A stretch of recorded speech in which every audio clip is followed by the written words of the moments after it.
Je vais vous raconter une situation classique. On est dans une salle de réunion 3 semaines après qu'une entreprise se soit fait compromettre par un ransomware. Le responsable de la sécurité est assis face au board et on lui explique que l'incident du ransomware a coûté plusieurs millions d'euros, que pourtant on avait investi en sécurité, qu'on avait fait des audits, qu'on avait suivi les frameworks, et donc on lui demande « Expliquez-nous comment c'est possible ?»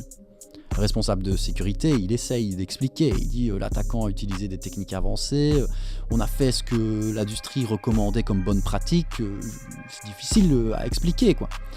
Donc le board, il n'est pas d'accord, il dit c'est pas suffisant. Nos actionnaires, ils veulent des réponses. Ok, va falloir changer tout ça quoi.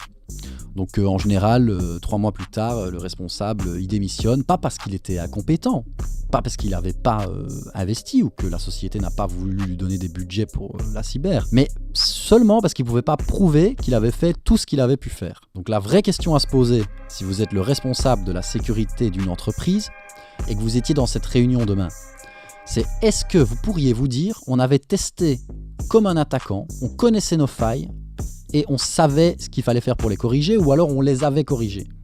Ou alors, est-ce que vous seriez obligé de dire on suivait les bonnes pratiques et on espérait que ça suffirait? Parce que c'est quoi la différence entre les deux réponses?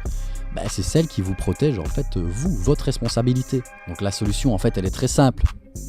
Prenez l'habitude de tester votre infrastructure comme un attaquant, et ça de manière régulière.